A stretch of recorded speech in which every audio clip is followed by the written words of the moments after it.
Hello नमस्कार, मैं सोनू कुमार स्वागत करते हैं आपको प्रेरणा क्लासेस में। आज हम लोग चैप्टर 4 से संबंधित PYQ करेंगे। बिहार बोर्ड का ये देखिए क्वेश्चन बैंक है, क्वेश्चन पेपर है। पूरा हम लोग हल नहीं करेंगे, सिर्फ चैप्टर 4 से संबंधित हम लोग इसमें हल करेंगे। जो जो क्वेश्चन पूछा गया है इस साल 2026 में, इसको हम लोग क्या करेंगे, हल करेंगे। देखिए यहाँ देखिए क्या लिख दिए हैं। चैप्टर 4 द्विघात समीकरण का है, PYQ फर्स्ट सिटिंग का है, फर्स्ट सिटिंग 2026। यहाँ देखिए पहला क्वेश्चन है, आप नोट कर लीजिएगा। ऐसे क्वेश्चन हम डाल चुके हैं पहले लिख कर। चर x में x square plus bx plus c equal to 0 एक द्विघात समीकरण कहलाता है, जहाँ a और b c वास्तविक संख्या है, रियल नंबर है। यहाँ पे a does not equal to 0 होगा, ठीक है। a does not equal to 0 होना चाहिए। देखिए किताब में भी दिया हुआ है।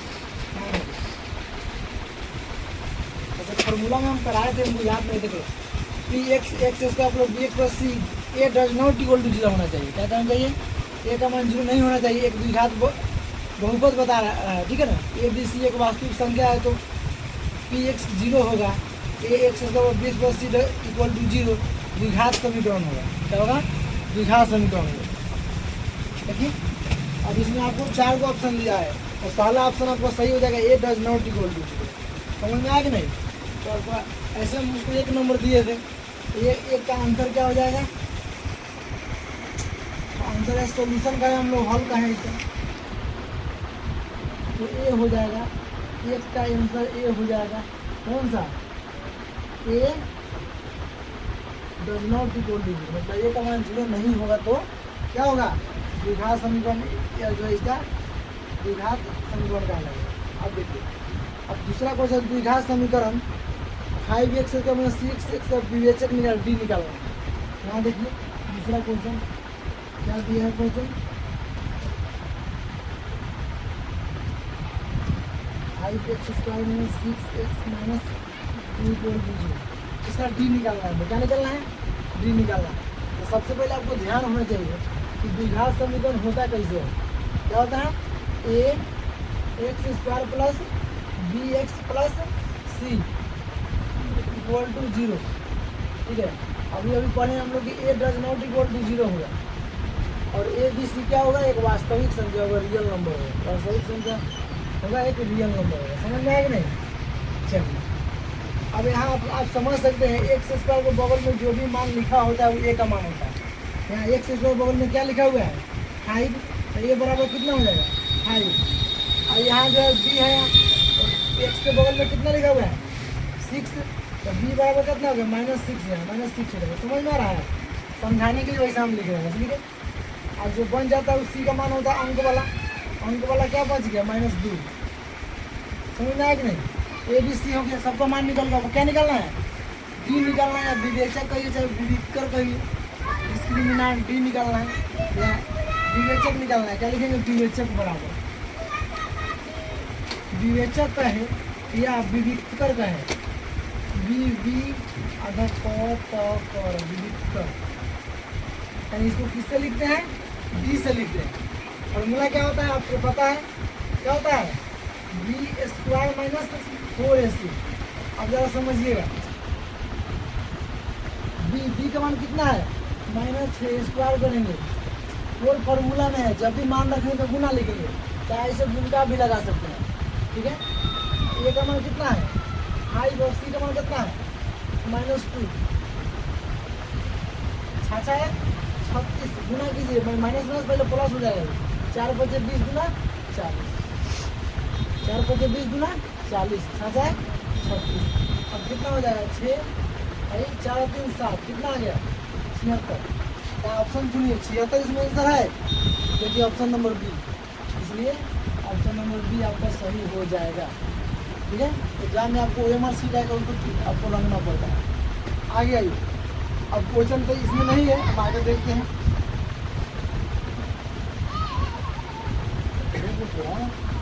कहाँ क्वेश्चन लिखा है इसमें? यहाँ देखिए द्विघात समीकरण x square minus 3x minus 10 equal to 0 का मूलों की प्रकृति ज्ञात करना है। मूलों की प्रकृति में फॉर्मूला लिखाए थे। क्या लिखाए थे? डी का मान जीरो से क्या होगा, डी का मान डी ग्रेटर देन जीरो होगा, मतलब जीरो से बड़ा होगा तो क्या होगा, मूल क्या होगा, वास्तविक और समान होगा, वास्तविक और असमान होगा, वास्तविक और असमान होगा, समझ रहे हैं, ठीक है। और डी जो है बराबर जीरो हो जाएगा तो क्या हो जाएगा, मूल वास्तविक और समान हो जाएगा, समान कहे तो बराबर, समान कहा जाए तो बराबर हो जाएगा। एक और कंडीशन था, जी लेस देन जीरो, अगर डी का मान जीरो से भी कम आ जा रहा है, माइनस में आ जा रहा है तो कोई मूल नहीं होगा, मूल वास्तविक नहीं होगा, क्या होगा, मूल वास्तविक नहीं होगा, मूल वास्तविक नहीं होगा। आया समझ में, बस तीन गो आपको कंडीशन है, आपको याद होना चाहिए, तब आप इसको निकाल सकते हैं। तो क्या कर रहा है, इसके आप पहले क्वेश्चन लिखिए, मिटा दे इसको, आप वीडियो बैक में देख लीजिए। चलिए अब यहाँ लिखिए पहले question, x square minus 3x minus 10 equal to 0। आप समझ सकते हैं ये बराबर कितना है, एक है, और b बराबर -3 है, और c बराबर -10 है, सबका मान लिख लीजिए। तो मूलों की प्रकृति निकालना हो आपको तो डी निकालेंगे, क्या निकालेंगे, डी निकालेंगे, यानी विवेचक डी निकालेंगे, ठीक है। तो लिखिए विवेचक डी बराबर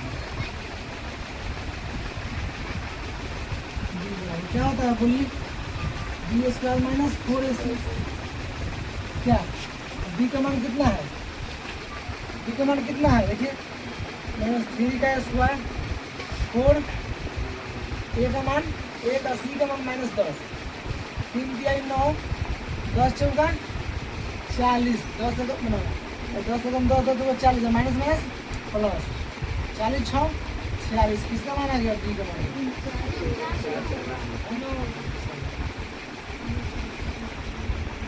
इससे मतलब क्या समझिए, डी का मान आपको 0 इसका मतलब क्या हुआ कि डी का मान आपको बड़ा है 0 से, डी जो है बड़ा ना हो गया 0 से, 0 से कम होता तो माइनस होता, तो बराबर होता तो यहाँ बराबर का चिन्ह होता, ठीक है।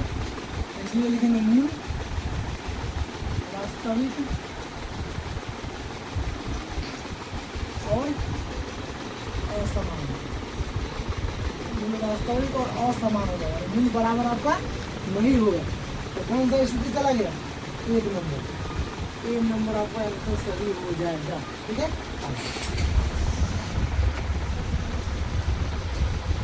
यहाँ देखिए द्विघात समीकरण, इसका विवेचक का मान क्या होगा, विवेचक का मान क्या होगा, देखिए थोड़ा फिर कर दिया आपको बताइए, यहाँ पे कह रहा है कि b does not equal to 0 होना चाहिए, मतलब अब जैसे एक यहाँ पर ए था, अब देखिए ना यहाँ पे जहाँ ए था वहाँ बी कर दिया है, जहाँ बी था वहाँ ए कर दिया है, आपके सामने में है ना समीकरण, जहाँ पे ए है वहाँ बी का मान है, जहाँ बी है वहाँ पे ए का मान, सी अपना जगह पे है, सी को हेल्प नहीं किया, समझ रहे हैं कि नहीं, आप देखिए तो इसमें कहते विवेचक का मान क्या होगा,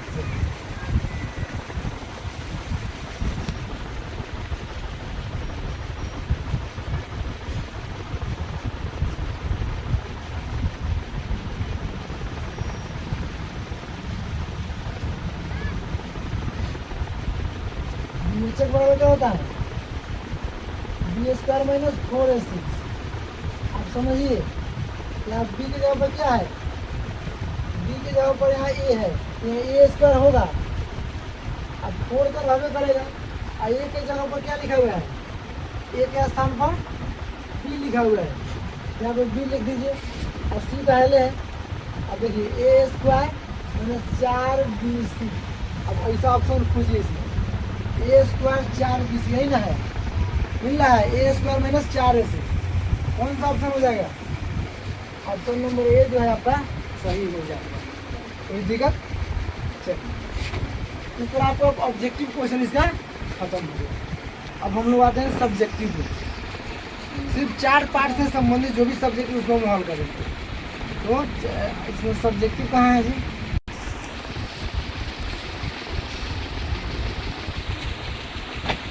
सब्जेक्टिव देखिए, यहाँ सब्जेक्टिव है 2 नंबर का। द्विघात समीकरण इतना के मूलों का योगफल एवं गुणनफल ज्ञात करें।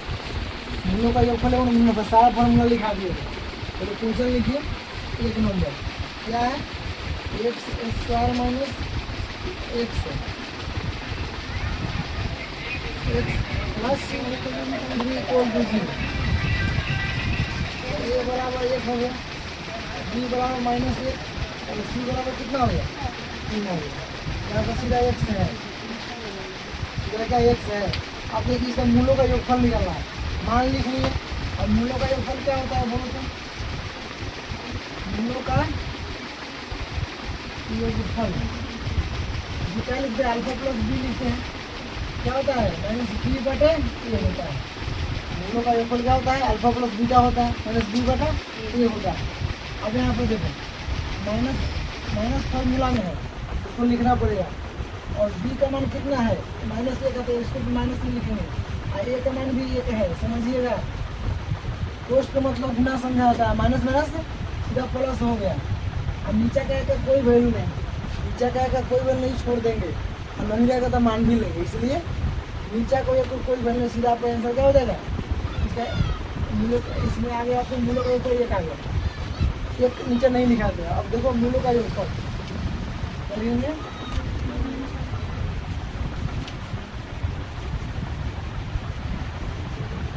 अल्फा इंटू बीटा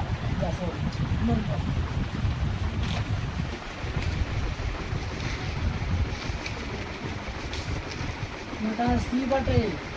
मूलों का गुणनफल क्या होता है c/a। अब c का मान कितना है बोलो तो, c का है, c है 3 और a का मान कितना है 1। अब देखिए यहाँ पे 3 को तो नीचे वाले 1 तो छोड़ सकते हैं, तो कितना लिखेंगे सिर्फ 3 हो गया। ये आपका आंसर यहाँ हो गया, अभी आपका आंसर यहाँ हो गया। आए समझ में, आइए इस तरह आपका इस खत्म हुआ क्वेश्चन। आप देखिए इस नंबर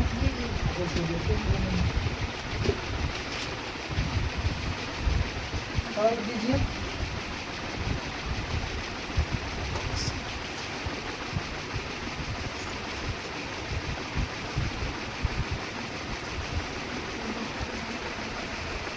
इसको क्या करना है, सिंप्लीफाई करना है, मतलब सरल करना है, समझिएगा, ध्यान से समझिएगा। ऐसे तो मानिए चैप्टर 1 का क्वेश्चन है, लेकिन इसमें रूट देख करके हम चैप्टर क्वेश्चन को ले लिया। अच्छा 27 को हम तोड़ सकते हैं क्या,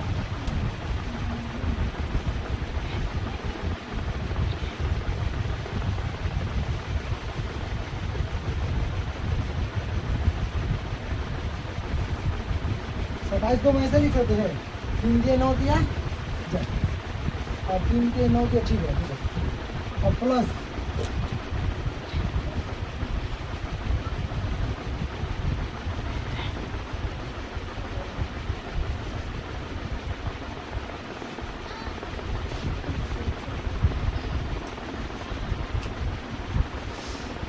समझिए, आप 12 को लिख सकते हैं, 2 दूनी 4 किया 12। आप जानते हैं कि रूट के अंदर से 2 को के बदले 1 बाहर निकलता है, तो यहाँ पे समझिएगा, यहाँ 2 तो बाहर पहले से अपने से है। अब गुना यहाँ से 3 डबल है, तो 3 बाहर आएगा, इसका जोड़ा नहीं कोई अपना अंदर हो जाएगा, क्या प्लस यहाँ 3 गुने, इसमें से 2 बाहर आएगा क्योंकि 2 का जोड़ा पूरा है, तो 2 बाहर आ गया, क्या बच गया है अंदर, 3 का जोड़ा नहीं दिया, 3 बच गया, तो 3 यहाँ लिख देंगे। अब बटे कितना हो जाएगा 4√3। अब देखो 3 दूनी 6, 6√3 और प्लस 3 गुना 6√3, अब हो गया, और ये 4√3। समझ रहे हो,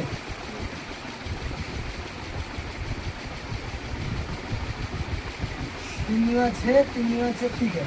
अब देखो 6√3 एक जाता है, तो इसमें जोड़ सकते हैं, क्या करेंगे जोड़ देंगे, तो 6√3 या 6√3 कितना हो जाएगा 12√3 और बटा 4√3। आया समझ में, कुछ आसान लग रहा है क्या जी, कट गया 4 एकम 4 4 दिया, कितना आ गया? ठीक है, समझे नहीं? एकदम इजी सा है, इससे आसान नहीं होता है। देख लीजिएगा, यहाँ देखिए, ये वाला क्वेश्चन में जान है। देखो 5 नंबर का, इनमें से दिया दीर्घ उत्तरीय प्रश्न है। इनमें से किन्हीं 4 प्रश्न का उत्तर देना है, जो जितना दिया है उसमें से प्रत्येक अंक के लिए 5 अंक निर्धारित है। तो इसमें से एक 4 को ही बनाना आता है 5 नंबर वाला। देखिए इसमें द्विघात समीकरण का 5 नंबर क्वेश्चन मिलता है। इसी में दम फुला देते हैं बच्चा से। इस तरह का क्वेश्चन आज तक पूछा नहीं है, लेकिन इस साल जो है तुमको दे दिया है। हाँ, एक साल द्विघात बहुपद में पूछ दिया इस तरह का क्वेश्चन, 2018 के आस 18 में। आज देखो इसको क्या पूछ दिया है, इसको हम लोग हल करते हैं। चलो, हमारे पास द्विघात समीकरण का व्यापक रूप क्या है? इस पर चलो, इस पर चलो। हाँ,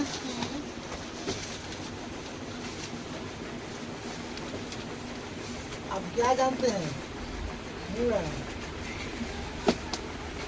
आप क्या जानते हैं? ax² plus bx plus c equal to 0। द्विघात समीकरण नहीं जानते हम लोग, समझे कि नहीं? अब हम लोग क्या कर देते हैं, यहाँ जो रहता है ना, तो सब में उससे भाग देते हैं। ठीक है, यहाँ पे ये है ना, तो लिखेंगे सभी पदों में, यहाँ लिखो ए से सभी पदों में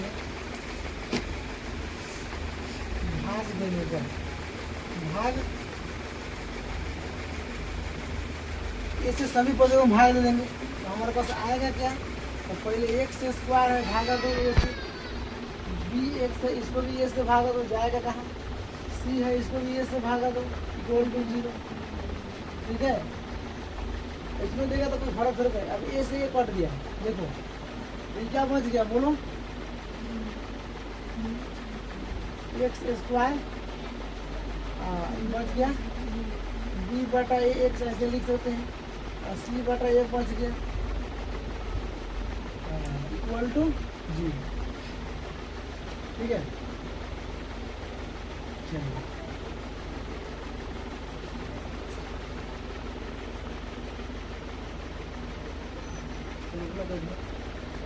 टर्म को इधर कर देते हैं। ठीक है, ये आ जाएगा आपको क्या,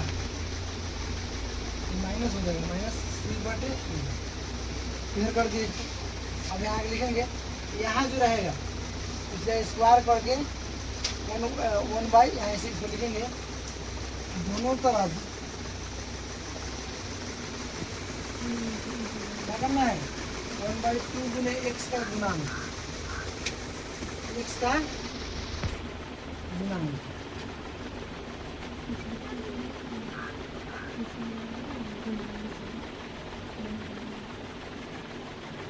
गुणांक का वर्ग करके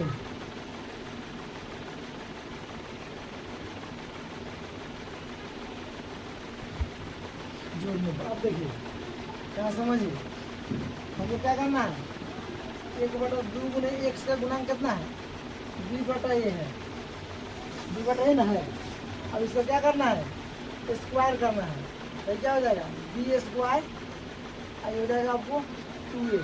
पहले यहाँ देखिए, तो पहले हो जाएगा b/2a, अब क्या स्क्वायर से करेंगे ना, आप सिर्फ समझिए, हो जाएगा क्या ही?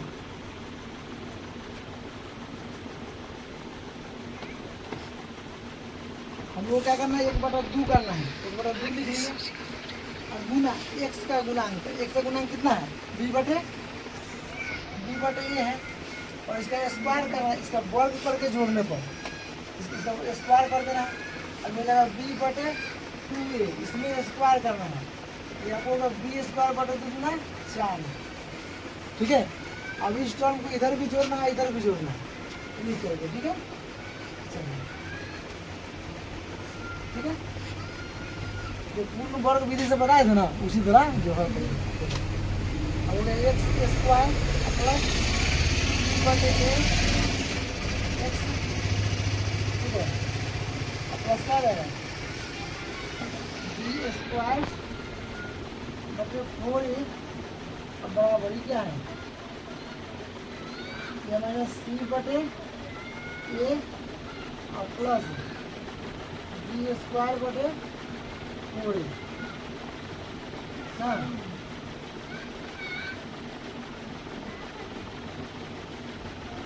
मतलब बी स्क्वायर बटे 4a से क्या कर रहे हैं, स्क्वायर कर रहे हैं, इतना कोई जोड़ नहीं है। अब आप क्या लिख सकते हैं, इसमें एक्स मिनिमम है ना, या तो बी बटे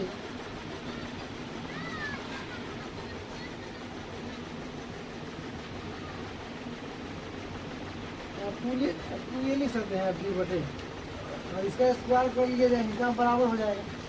इसका बटा का जोड़ निकाल लो तो 4a, एलसीएम निकालेंगे ना, ए से कट जाएगा, ए से कट जाएगा, कितना बचेगा 4, क्या बचेगा 4 4c और प्लस 4a से 4a खत्म हो जाएगा, एक से करेगा तो मिलेगा तुमको बी स्क्वायर, हो जाएगा बी स्क्वायर। ए से काट दिया, ठीक है ना, गलत नहीं होगा। ए से भागा दिए, 4 बच गए, 4 सी हो गया, इधर 1 बच गए, 1, ठीक है। इसका भी स्क्वायर है, यहाँ पे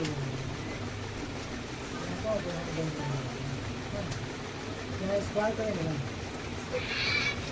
सी तो इसका हाँ यार, इसका एलसीएम निकालेंगे, इसका एलसीएम निकालेंगे 4a स्क्वायर और ए का एलसीएम निकालेंगे, तो 4a स्क्वायर का एलसीएम निकालेंगे, ठीक है।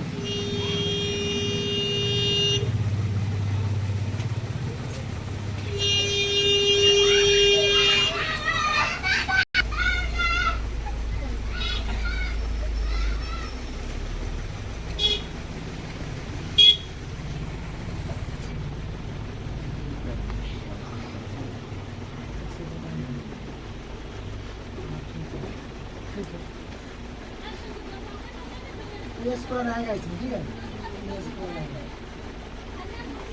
ठीक है। यहाँ देखिए, यहाँ पे इसको गुना करेंगे तो सबका स्क्वायर ना होगा, 3 4 ए स्क्वायर होगा ना।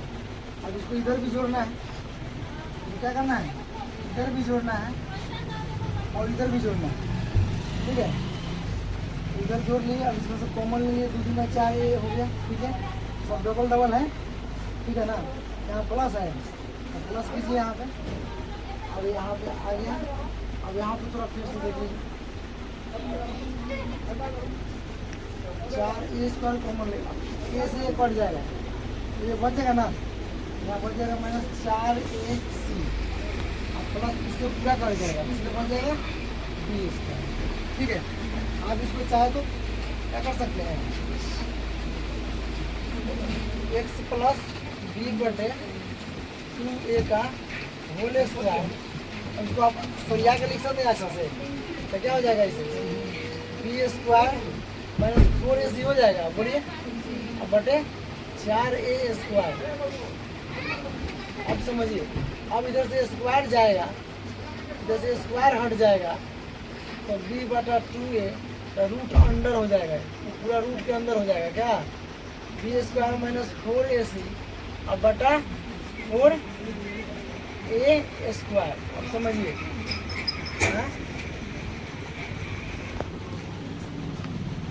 अब इसका तो खाली रूट, इसका तो रूट तोड़ नहीं सकते हो, इसका वर्गमूल निकलेगा नहीं, 4ac और बटे ये क्या है, 4 का वर्गमूल 2 होता है, a स्क्वायर 2 है तो 1 हो जाएगा, है।